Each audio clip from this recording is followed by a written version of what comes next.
Now, without further ado, let's welcome our very own Scott Provence, VP of Integrated Learning Services here at ELB Learning. Scott, the session is yours.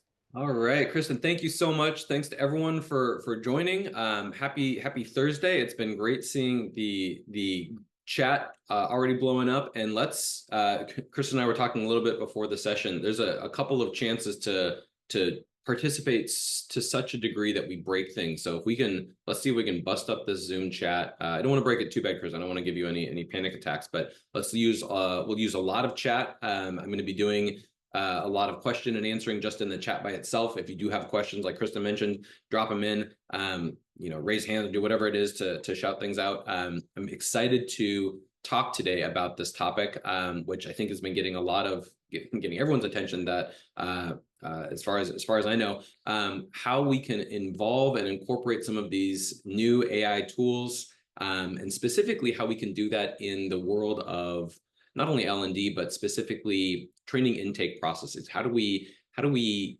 understand and help sort and prioritize the various requests that are flooding our inboxes on a daily basis? If you're anything like me, you're trying to figure out, like, how can we put some sense of order to this? So that's what we're going to be doing today, is looking at, number one, what intake even means for all of us. And so I'm going to be relying on the chat to have people start to feel out and define this topic.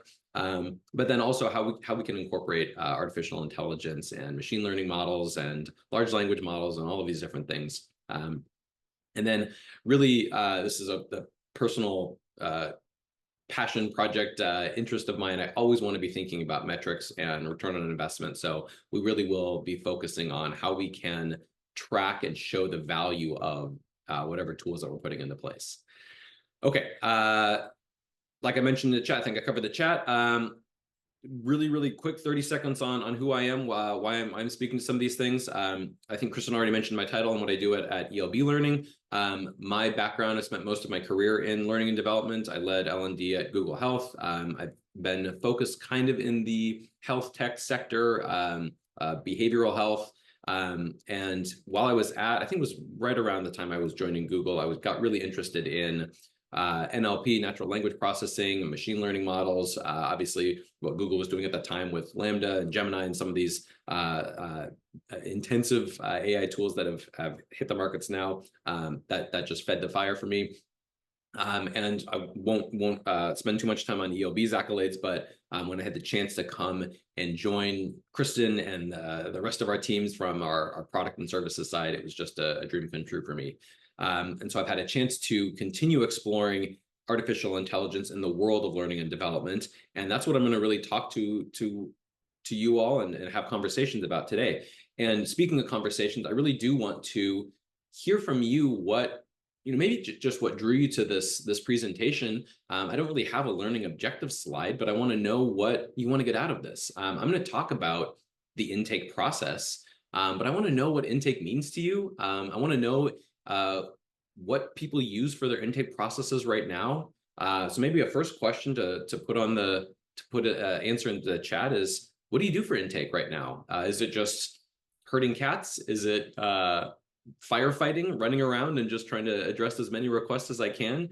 Do you all have ticketing systems? We've already got some great request to help resolve a learning solution. Yeah, so that's my intake. I just get an ask for solve something.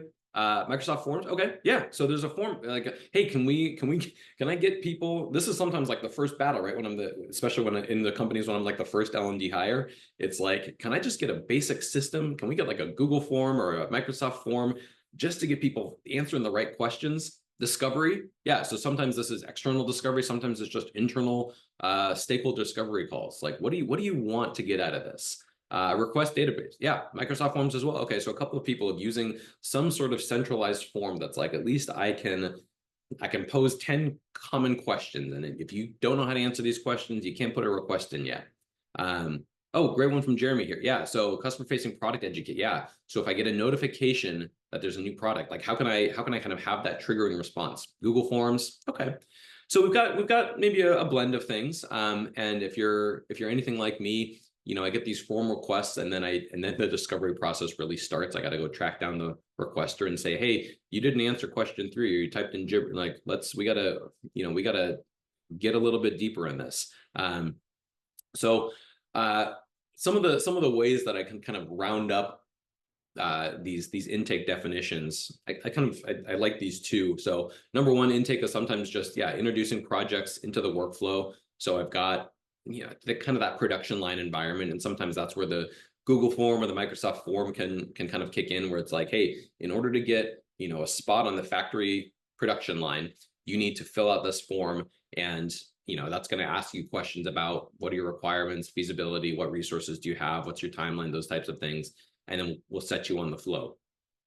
Other times, or in combination with that definition, I have more of this like real world cat herding, firefighting perspective, which is just, I got a bunch of inquiries coming in. I'm leading an L&D team in company X, and I've just got to come in and figure out how to deal with all the requests or complaints or inquiries or last minute ASAP things. People that need to cut the line. How do I deal with that? And again, if this might be what drew you to this presentation, is starting to wonder, well, can AI maybe help me with that? The short answer is actually, I don't know if there's such thing as a short answer for this. I would say maybe short answer is yes, but what you'll see, kind of a key theme of what we'll talk about in this hour, is we have to get really, really clear about what intake means for us before we can start to assign AI to help us with this problem. So again, my background was in health tech, Google Health, healthcare startups, a lot of behavioral health companies. And when I was working with clinician trainings, we would often run across this concept of triage. And so I think about training intake request forms as very similar to triage, right? So triage in a hospital environment is, I've got a lot of people that are coming in with various concerns, symptoms, ailments, and the triage team is trying to figure out, how do I prioritize all of the different things that are coming in terms of urgency, importance, how do I kind of set that order? This probably all sounds very basic, and that's my hope, is that we're kind of laying the first foundation. But if you look at that triage process or that intake process, these words that I bolded out here, it's all about sorting and prioritizing, right? So an intake system, whether those Microsoft forms, Google forms, it's going to categorize the tasks or projects that are coming in based on how important it predicts something to be. And again, somewhat straightforward, like, yeah, this looks like pretty Webster-y definition, Scott, of intake and triage. The reason that I'm calling this out or spending so much time setting the groundwork for us is right off the bat here, there's an issue for AI systems when we look at these definitions. And the issue we have is, although triaging something and sorting and prioritizing is somewhat doable for our human brains, when it comes to AI systems, prediction and classification, that sorting and predicting, that all kind of goes together in our heads. Those are not the same things for AI systems. Yes, classification is like a very basic form of prediction, but classification relies on very distinct defined categories. And when you have AI prediction tools, they are built to estimate a continuous value or a quantity, like AI prediction algorithms for stock market prices or weather forecasts or customer churn rates, these things that don't fit into very predefined categories. That is very different from AI classification systems that assign very concrete data points to concrete categories. Here is a image recognition system. Is this a picture of a crosswalk or a picture of a stop sign? Yes or no? This email that just hit my inbox, is it a spam email or is it a realistic email? This X-ray that I'm looking at right now, does this belong in symptom category A or symptom category B? These AI tools can certainly overlap with each other, but if we just think that we can go into an AI tool and say, help me with my triage and my intake process without defining what these different things mean, we are going to be setting ourselves up for a really difficult future. I love the chats that are coming through. These are great definitions. I'm going to rely on our chat even more now, so get your typing fingers ready. because we are going to learn a little bit about artificial intelligence and specifically AI prediction and classification models through some audience participation. So get your chat box ready. Stop answering your emails and get over to your chat here. First thing we're going to do, we're going to actually make some AI prediction and classification systems with our group here. We've got, what, 50 plus people here. Let's make a classification AI engine first. So here's how we're going to do it. Hop onto the chat. I'm going to show you an image on the screen, and you are going to reply in the chat what animal you see first. I will give you a hint. So I'm going to kind of pre-train our little group-wide artificial intelligence system here. I want you to classify this image as either a rabbit or a duck. So I've kind of done my pre-training. I've like primed your neurons to start thinking about what a rabbit looks like and start thinking about what a duck looks like. Get your fingers ready because I need my AI system to chime in. Here's our image, classification engine. What is the image that I'm looking at here, AI system? Holy cow, we got a lot of really fast, our neural networks are firing on all cylinders here. And if you think about how neural networks work, kind of this weighted voting system, and I'm not going to go into the technical details about this. We are chiming in, our group neural network is applying here. I have, what, you guys can help me. What if duck season, rabbit season? I love this. Looks like, I would say we started off really strong with ducks. We were like 100% ducks for a long time. Kristen, maybe you can help me with the voting here. I know we can do this in a poll, but I kind of like this on the chats. And then we really started to shift toward rabbit. So we're doing this kind of live adjustment in hybrid animals. I think we're 3/4 duck and only a quarter rabbit. 3/4 ducks, a quarter rabbit. Okay, awesome. Well, so as you can probably guess, very simple experiment here, and obviously a image. This actually was from late 1800s. One of these kind of mind's eye trick images here. But if our group had been stuffed into a computer and someone said, "Here, image classification system," that's kind of what we just did. We relied on our own internal neural networks that covered everything from light and shadow and vision and all of these things that were happening. And then we kind of collectively voted here. Now people are like, yeah, now your eyes are kind of switching back and forth between the two categories. But we collectively voted. And if we had all been stuffed into a computer, we would have taken our vote up and said, okay, you know what? This image belongs into the category of a duck. Again, right or wrong, not necessarily even in our realm of understanding as an AI system. We just processed the lines and shadows and images and returned our vote here. That is kind of what classification algorithms and engines do. I gave you two options and you voted. So that's classification. Let's do a little bit of a harder one now with prediction engines. So remember, for an AI system, classification and prediction are unique and different things. We just understood classification, set an image into a bucket. We're going to now do predictions. I don't think I'm going to have an issue with our prediction engine because we have very good chat participation, but I want 3 volunteers. So first 3 people to volunteer by saying me in the chat. You're going to be our volunteers. This is all going to be a text-based, chat-based activity. So I just need three brave volunteers to chime in on the chat saying I'm in or me or, all right, we got Kevin. It's the first one, and Sabrina, and we need one more, and Marshall. Perfect. All right, everyone else, sorry, I've closed the voting here. Everyone else, let's stay off the chat for a bit. Kevin and Sabrina and Marshall are going to make our AI prediction engine. All right, here is their assignment. I don't know if anyone else of you have played this. We used to do this all the time. As kids, we would do a one-word story game. So we'd sit around in a circle and then our teacher would kind of point around the room and we would each chime in one word and we would make collectively a story. So once upon a time, there was a presenter named Scott, that type of a thing. So Kevin and Sabrina and Marshall, you are going to be a 3-person one-word story machine. Now, Scott, hold on just one moment. I pardon the interruption. The third person's name is Mashal. So, Michelle. Oh, thank you. Not a problem. Thank you so much. I appreciate that. I'm sorry, Michelle. I've been reading quickly. I apologize for that. Kevin and Sabrina and Michelle, you 3 are going to be our one-word story machine game. We will start with Kevin. Kevin's going to do the first word when I say go, and then Sabrina, and then Michelle. and then we're going to go back to Kevin, and then Sabrina, and then Michelle again. So we are going to go in that order. We're going to do one word story game when I say go, and everyone looks like we're thumbs up.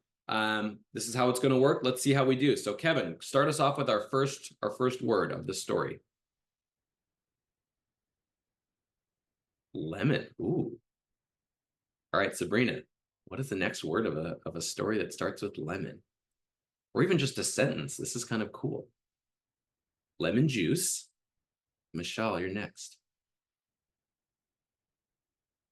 Lemon juice tasty. Excellent. All right, let's keep going. Kevin, you're next.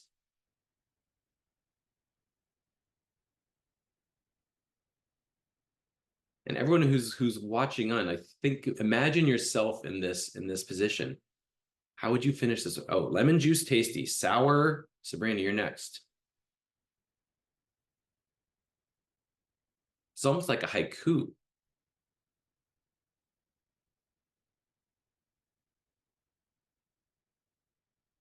All right, Sabrina, what have you got for us?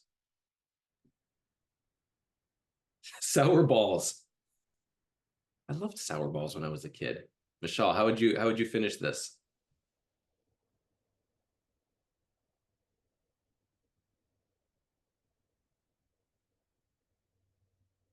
Ooh, all right. I'm going to pause that right there. This is great. So this was probably the most poetic response I've had in a one-word story game ever. Let's give a virtual round of applause to Kevin and Sabrina and Michelle. That was wonderful. Lemon juice tasty, sour balls flying. This was like a mini haiku, poetic. I got a very strong visual from this. Very different from kind of the with pulling over to it. Very nice. Usually I get a very typical linear. People almost like rely on this, like, oh, I'm going to say once first. So Scott's kind of primed my brain for this upon a time. You might be wondering, why is Scott having us do a one-word story game for an AI prediction engine?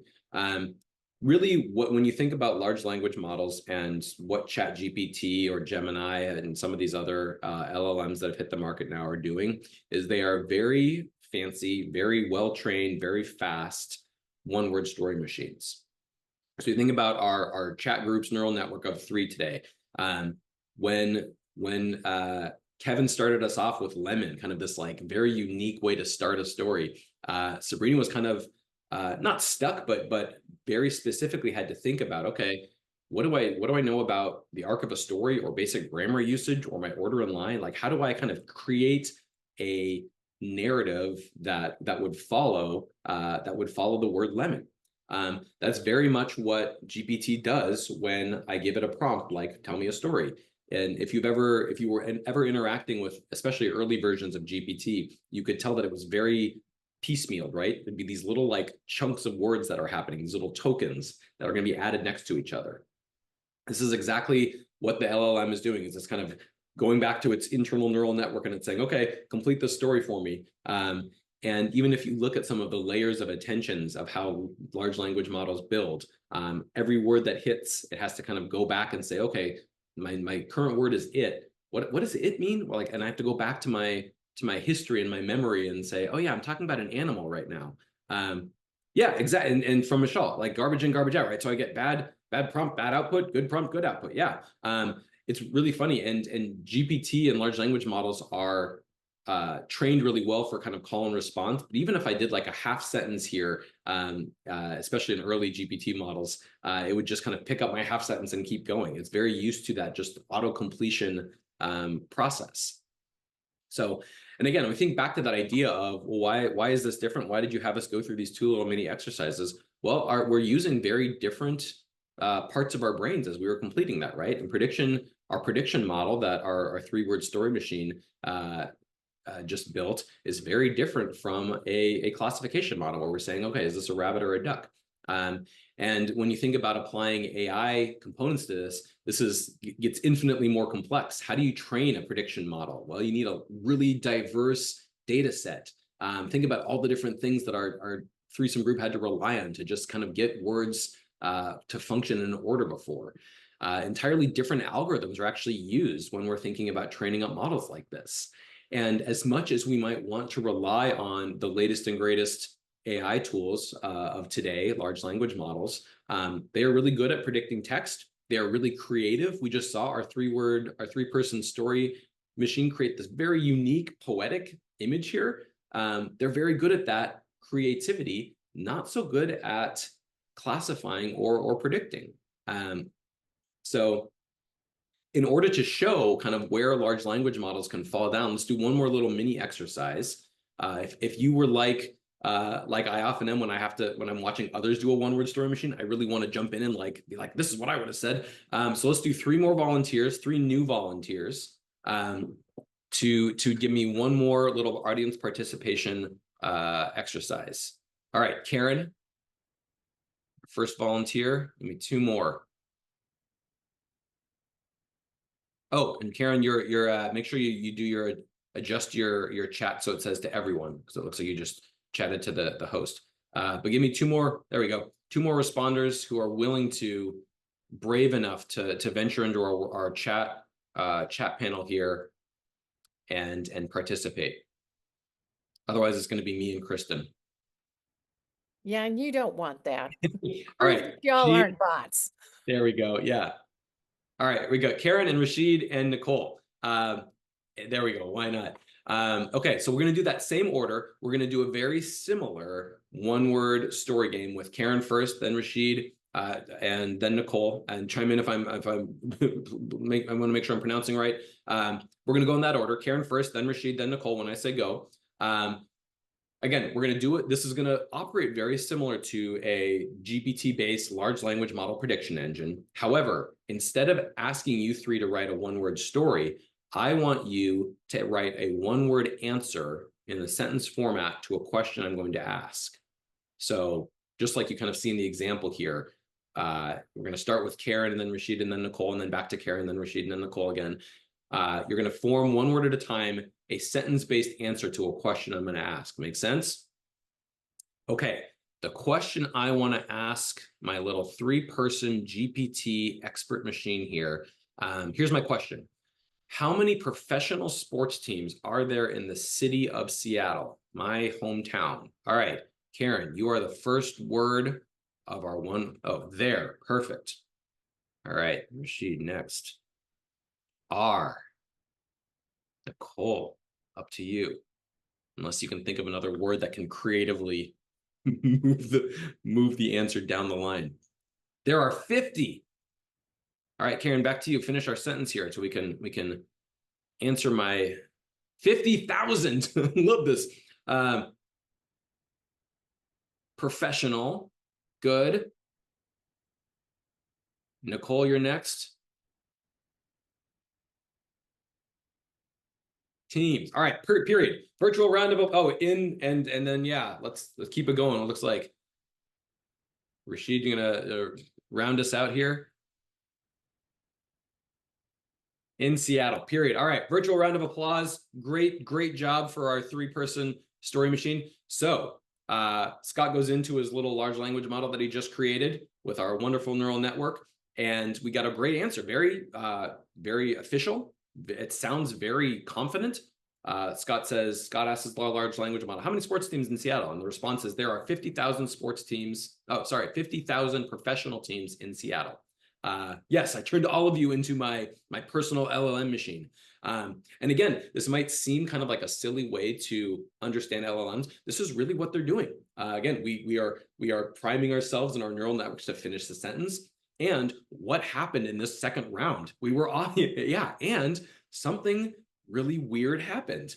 If you've ever run across the term hallucinations when people talk about large language models, oh, it was hallucinating. They use this term to describe when GPT or Gemini creates an answer that is somehow categorically off of the correct answer.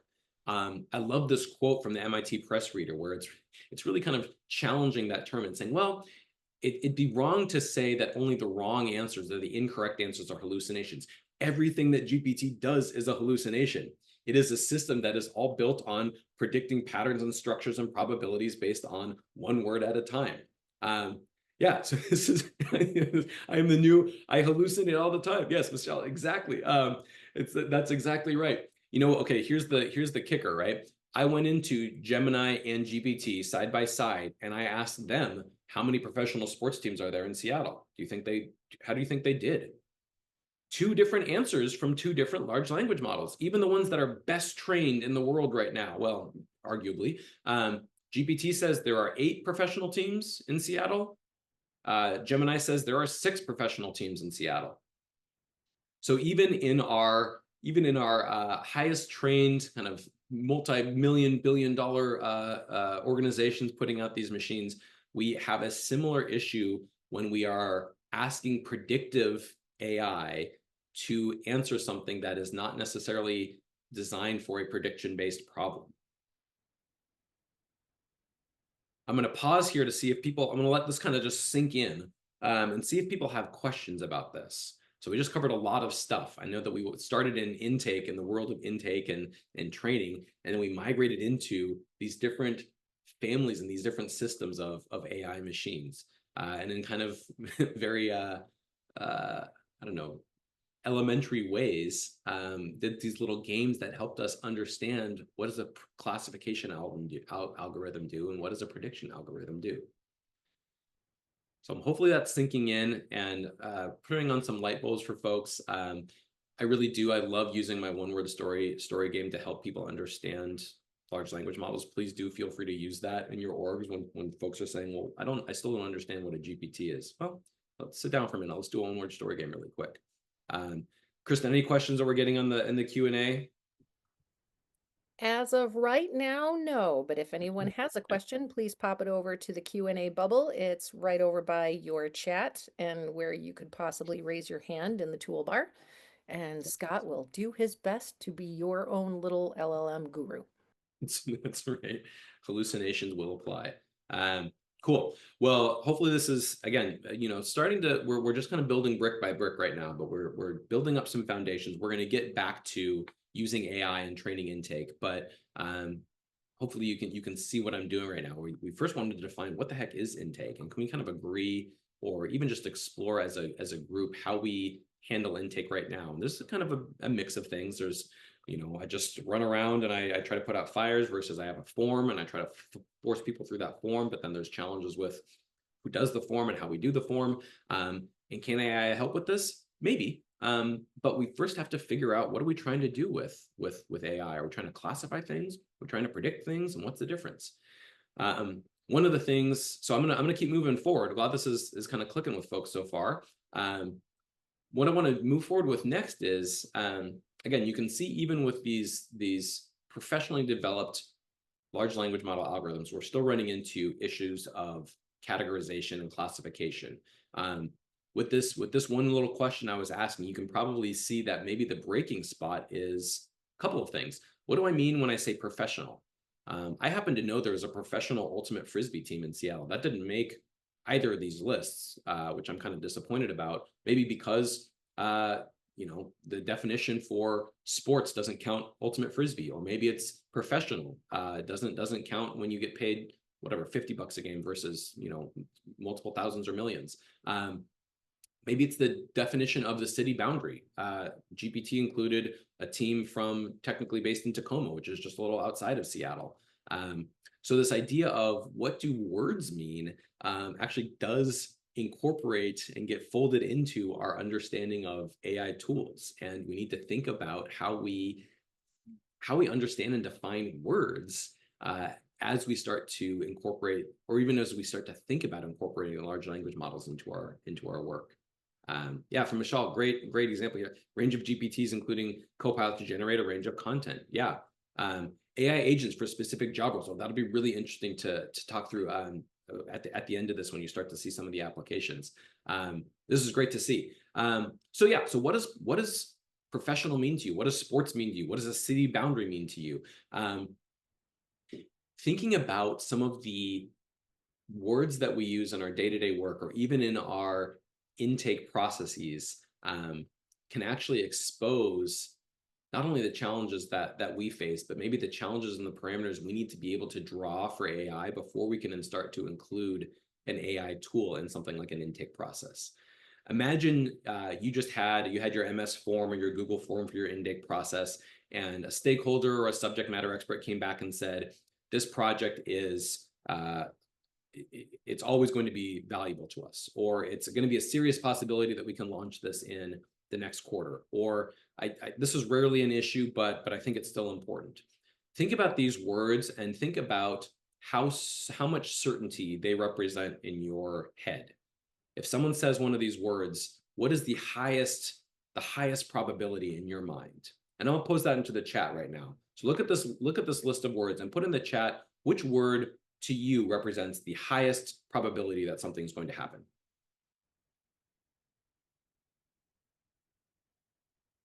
Always from Nicole, always from Sabrina. We get these little crowd effects too. You agree? All of you agree with Nicole and Sabrina? Oh, certainly, a different one. Always, slam dunk. The first three are the, yeah, I don't know if it's a primacy, a bias here or effect, but yeah, these first three seem to be kind of the highest. Word serious caught my attention. Yeah, serious was like, oh, this is really up there because it's a serious possibility, not a certainty, but a serious one. Yeah, that's kind of where people tend to vote. So this was actually done as a larger piece of research from Annie Duke, who's an amazing researcher, explores neuroscience. She's also an amazing poker player, if you know her from that world. But she took a group of folks and she said, I want you to rank all of these words in terms of the percentage of probability that they represent. And you can imagine Annie Duke, poker player, thinks a lot in probabilities. Based on the group that she surveyed, this was the average response rate about it. This is how likely I think this word represents something's going to happen. And our vote, I think we got all four of the top ones, right? Slam dunk certainly and always kind of represent on average in the general collective's mindset. We think this is about 90% likely that this, whatever this thing we're describing, is going to happen. Almost certainly pretty much right behind it. Serious possibility actually was an interesting lower rank on average. But interesting how that might, depending on your stakeholder or subject matter expert putting in their form request, maybe that means like, no, this is really important. I described this as serious. I want this to be at the top of our intake list. Yeah. I'm going to put the right answer for it. Yeah, good point, Kevin. So what I'm starting to, and you're probably a step ahead of me already. What I'm starting to point out here is that the words we use to describe things, although they might seem really clear or even quantifiable in our own heads, start to get fuzzy as soon as they leave our mouths. And as soon as they go into a form or into another intake team to help me determine the priority, they start to kind of play in this gray area. Now, how do you think our large language model systems, the AI tools, if I wanted to turn over this intake process to an AI tool, how do you think it would do in terms of grading words like this? Good, bad, fuzzy, equally fuzzy, worse? Yeah, and let's not even mention this idea that non-native speakers might not even know, are obviously brought up in different linguistic cultural systems, have an entirely different rating for this. Absolutely. Yeah. What is a slam dunk? What sport are you even talking about there? Yeah. Great point from Karen. So I turned the same list over to both GPT and Gemini, and these are two large language models I work the most with. There's a bunch of others, but I took two different large language models and I said, I want you to rank these words in terms of the probability they represent. So GPT 4.0, one of the latest versions of GPT, and Gemini gave me some different rankings. What stands out to you? Look at the difference here. Our human average and our two algorithms averaging. Anything standing out as surprising?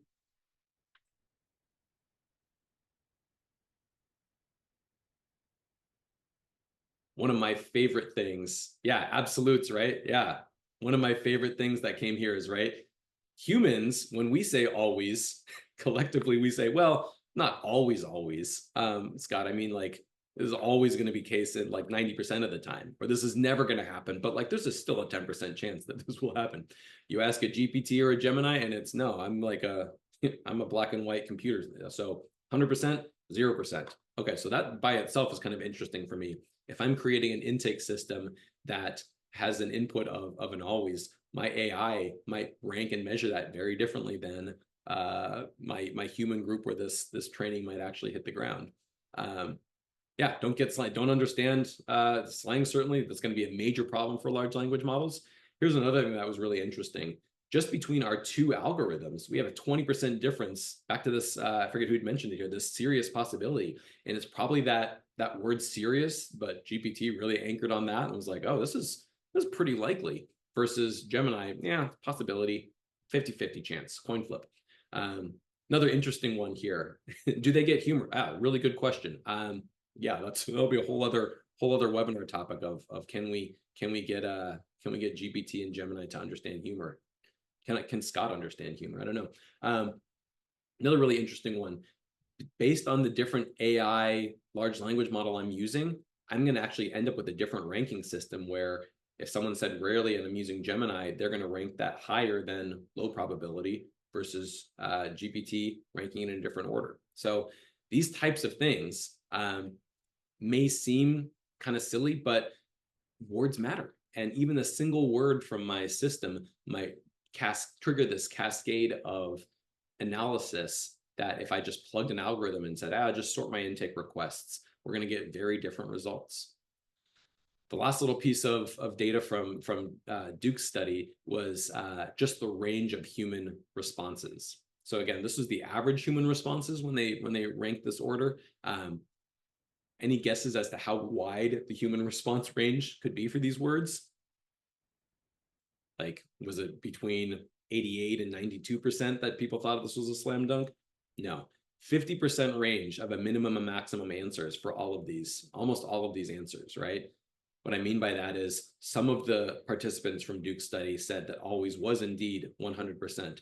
Some people, I don't know who these people would be, but some people said that they thought when they heard the word always, it represented a 50-50 possibility that something was likely to happen. So again, think about your own group of stakeholders and subject matter experts putting in their training requests and some of the words they are using. And depending on your specific stakeholder or subject matter expert, the words they are describing here might mean something completely different to them than it does to you. And this is, again, trying to underscore the point that when we think about applying AI tools to something as complex, even as a training intake system, which is not the most complex thing we could be talking about here, you can see how quickly this can spin out of control if we're not very, very specific about what we want our AI tools to do. All right, I'm going to pause and let this sink in, let you pour over this interesting data from Annie Duke before we start to talk about, so what do we do? How do we solve this? What are some of the ways we can start taking first steps? But any questions, Kristen? Did I miss any questions from folks? Or are we doing so far so good? Let me see what we have in the Q&A. Scott, wondering if you are going to share the right prompts to generate intake process for L&D, or should we use the LLMs to get us to do that as well? Oh, I love that question. Yeah, teeing us up perfectly for this last, so we first third, second third, this last third. Now we're going to get into well, how do I? Okay, yeah, Scott, you've pointed out that this is difficult, but so what? Do we just give up, or can we actually use some of these large language model tools, or some of the prompts, or some of the classification systems to actually solve this? So yeah, good news. We're gonna spend the last little bit here now that we have some foundational understanding of what is intake, what are some of the range of things that I have to deal with, and then how might I use the large language model prediction systems or the classification systems to solve this. So here's one of the ways that I did this. Is it the only way? Absolutely not. But one of the ways that I started to look through how to create a training intake system with the help of AI. The first thing that I wanted to do is I wanted to, again, get really clear with my own definitions about what do I want to accomplish, and what AI tools, AI categorizer, something that is really good at sorting into buckets. Do I want to use that, or do I want to use an AI tool that is really good with predictive language, more of that creative generative aspect? I realized that because of the nuances of language, again, back to this idea that my stakeholders are not even going to agree on certain terms, I need to have better, more categorical frameworks to assign to my AI system before I even start prompting an LLM. So what I did with that is, again, my background's in behavioral health. I went back to the world of counseling and I found some evidence-based practices. This comes from the world of addiction treatment counseling and behavioral health counseling. If you've ever run across the term motivational interviewing, again, it is a client-centered, evidence-based approach all about exploring an individual's intrinsic motivations for change. It's been studied for decades. There's all sorts of great, again, practical evidence-based research on why and how this works. There's a framework within motivational interviewing called the Darn Cat framework. I know it's kind of a silly framework. We're doing one-word stories today. We're just kind of being silly with some of our frameworks. But even though it sounds kind of silly, this is actually a very cool framework. This is an acronym that categorizes an individual's willingness and motivation for changing. So that kind of general motivation of like something isn't quite right and I want to do something about this. And it organizes an individual's language. And again, this is something that's been studied very comprehensively. So we have some great research to back this up about the power of someone's preparatory words, the darn part of the acronym, and their mobilizing or activating words. And that's the CAT part of the acronym. So here's what DARN stands for in the world of motivational interviewing. Statements like, I want to, statements of desire. I want this training right now. I really would like to have this in the next quarter. The ability, I'm able to give you certain resources from my team, or I can describe the learning objectives, Scott, or the reasons that you have for this. This is coming down from our chief operating officer, or the need. I need this right now immediately. All of these things are kind of preparatory of I want something to happen in, and again, I'm going to frame this within our L&D system. I want this training right now. That's really great. Even better, can you give me some mobilizing words like, I will get this for you. Absolutely, I'm committed to this. Think about two people standing in front of an altar about to get married. Do you take this person to be your lawfully wedded spouse? Well, I want to, or I have some good reasons to, or I really need to. It's not quite the same as, yes, I do, I will, I am here for it. I have already. I've already taken steps, Scott, to do this, to move this intake process forwards. Here's what's happening with my team right now. So this is evidence-based work that I can draw upon. And once I have this framework now let's figure out if I can include some large language model tools to build into this.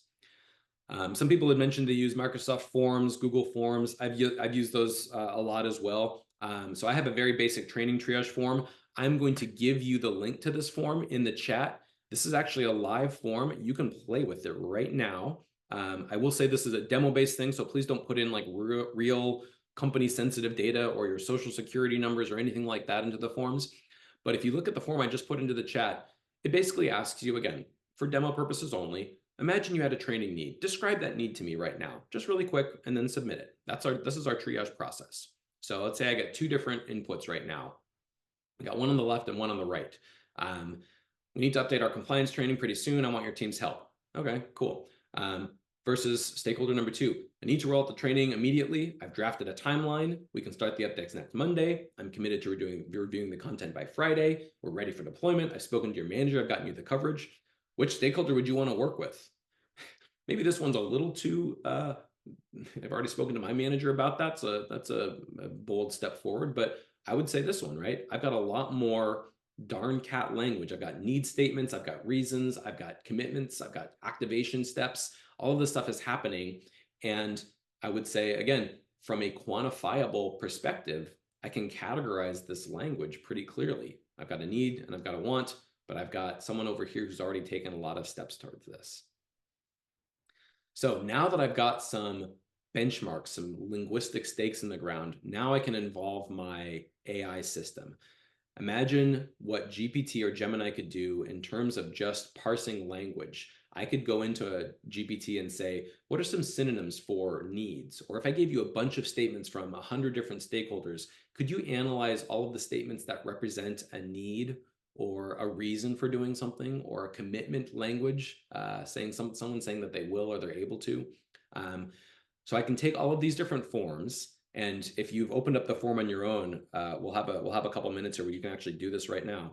I can send that to a GPT-powered sheet to have it analyze all the different requests, count up the different words that represent some of this evidence-based language, and then return a count to me that goes through Excel.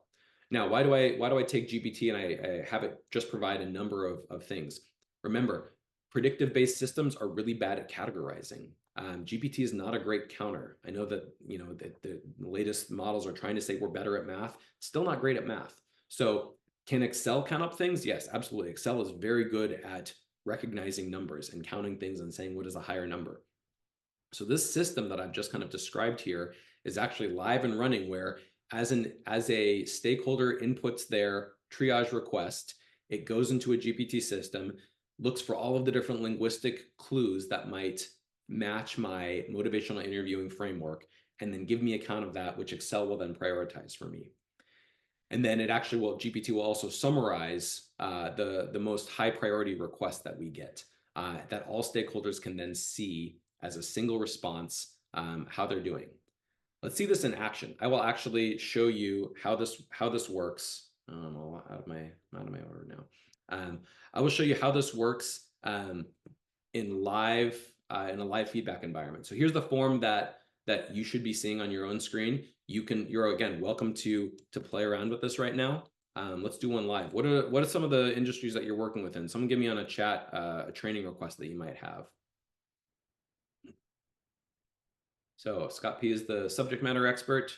What are your training needs? Let's see. Finance. Oh yeah. What about finance? Two-factor authentication. Even more specific. I need training on two-factor authentication. This is important for my team's quarterly OKR. Great. So you get like a standard stakeholder request like that. So this is my triage form. I submit this. This says, thank you. Wait about 60 seconds, then click on this link to view your results. Okay, let me see. I'm not very patient. I'm going to click on my results right now. This says, thanks for your training request. Here's what our team sees as the top priority right now. The request for two-factor authentication has been prioritized. Oh, excellent.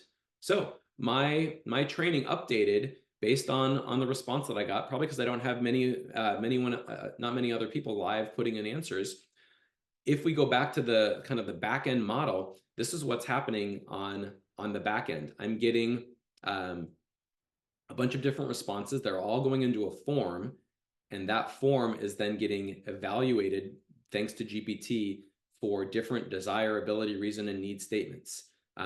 All the GPT is doing is just counting up how many of these things are taking place. It is then going to a system that is going to summarize all of the different requests that I'm possibly getting right now, and then going to give me a summary of which cell has the highest count of languages here. If for some reason I found a very, very high level request, like someone who gave me a bunch of details, like a really great stakeholder request. We've had 3 incident reports with phishing scams. It's becoming clear that people need better cybersecurity training. Leadership's taken steps to clear people's time. Wow, this is a really great involved stakeholder. GPT has scored this super high because there's desire statements and reasons and needs and commitment and activation, and it is now updated. So all of my subject matter experts who complete this form are now going to get an updated request that says, sorry, the request that's the most priority right now is enhanced cybersecurity training due to the critical issues of recent incidents, timelines for Q4. This is now a live AI-powered system that uses both predictive language modeling and some categorical work, thanks to just Excel, not even AI, to just count up what is the highest priority here. I'll pause because this is often where people are like, wait, hold on, what's happening here? So questions on how this is working. We got a couple people in here. Please do. This is like again, live thing. Last week we did this training. We had someone make a very high priority training request for bathtubs that trumped all of the other issues for the trainings that were going in. Yes, if you entered something, it should show up on the list. I've hidden. There we go. So I just had to refresh. Yeah. Rail production facility requires IPC class 2 based on crimping terminals. Okay, cool. So it looks like there's a great request that came in. GPT analyzed it and said, yeah, this is a good reason. Very good reason. I haven't seen any activation or commitment steps taken so far, so I'm not going to give you any points for that.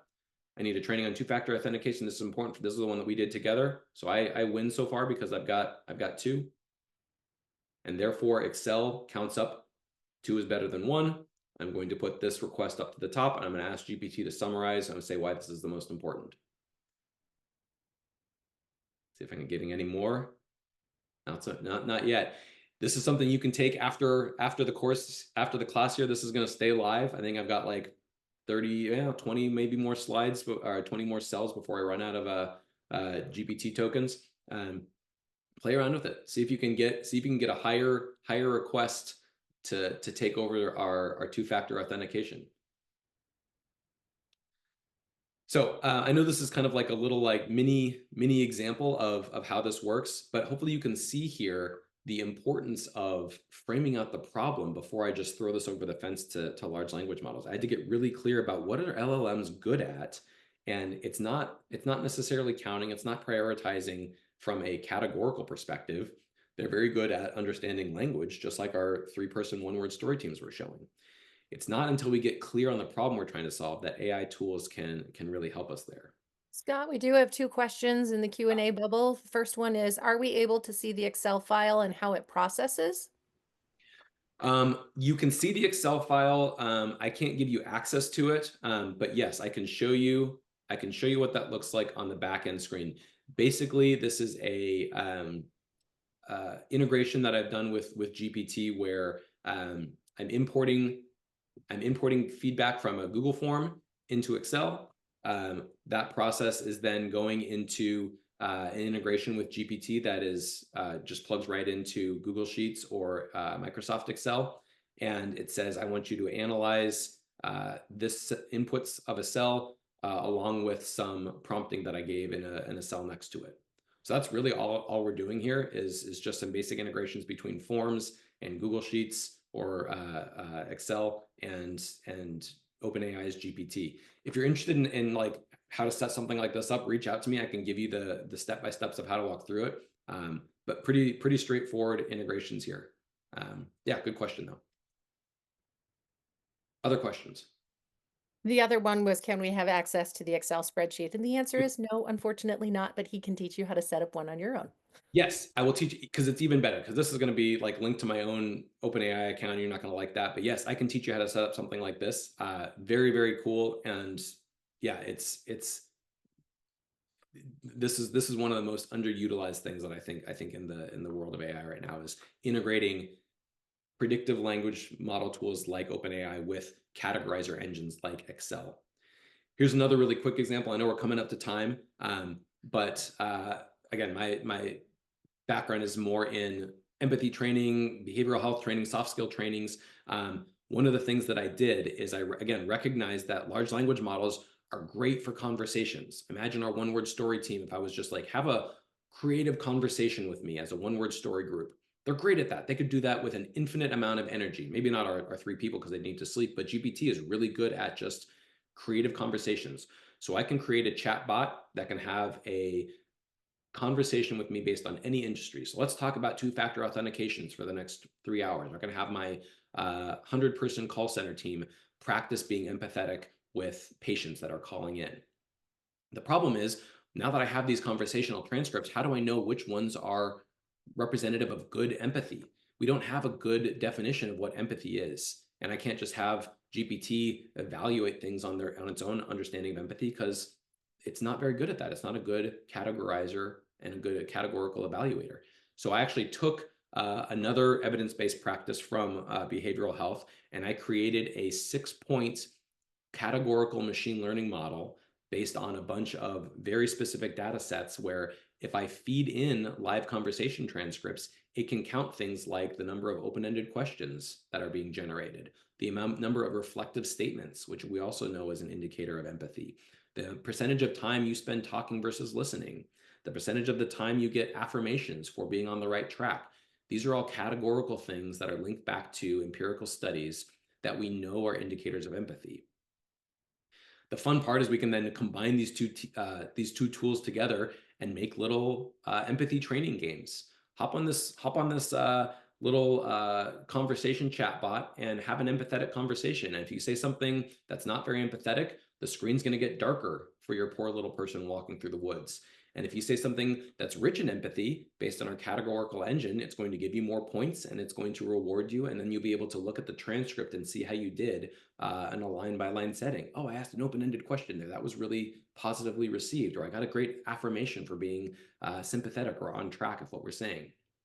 As you can imagine, this kind of data, when we think about ROI, this is very measurable. I can send this to a group, and we actually did this this summer to a group of 120 financial advisors and had them practice empathy. And after practicing this tool a few times, we could see measurable increases in their skills. They were better at posing reflective statements. They were really, really good at getting affirmations after that, or getting, avoiding minimizing or directing someone on what to do. This is all quantifiable stuff that we can then take back to our C-suite and say, based on a combination of AI tools, we're able to see some really great results. I know we're coming up to time here, so I'm gonna pause. I can hang around for a couple minutes if there's other questions. But what to do? Take this information and share it out. Practice your one-word story games. Most importantly, start asking your teams, what do we want our AI tools to really specifically do when we plug it into intake systems or L&D systems? Please do reach out to me. I can show you how to set up those GPT, Google Form, Excel integrations, and happy to keep the conversations going. Thanks so much, Scott. We do also have an opportunity in our exit survey. If you would like to fill that out, number one, you'll get registered for a $100 Amazon gift card. Woohoo! Just in time for Christmas. And sorry, the holidays. And also, we have an opportunity for you to receive a 90-minute consultation with Scott or one of our other representatives within ELB Learning to be able to just sit there and chat and have a strategy session for free, figure out some stuff, see whether or not there's a possibility you would like to work with us in the future. But no matter what, we're definitely here to help. So as you close out, please make sure that you fill out that survey for us. Your feedback is very, very priceless to us. Do you have any other questions? If you have any other anything, pop over into the Q&A bubble. We technically do have 2 more minutes. Not a problem. We can hang out for a couple more minutes. And if not, then we shall close this out. Anyone? We'll say Anyone? we have a new winner on our training request form. So whoever sent in the new training request, we've got a confidentiality of files needs scored 4 thanks to GPT and Excel in combination. So kudos to that person. Nice job. Yeah, keep All the right. I think on that note, thank you so much, Scott, for being here today. We appreciate it. And to all of you who have shown up today, and for those of you who are watching this recording, thank you for registering for ELBX Online 2024. And that is a wrap. Have a great holiday season.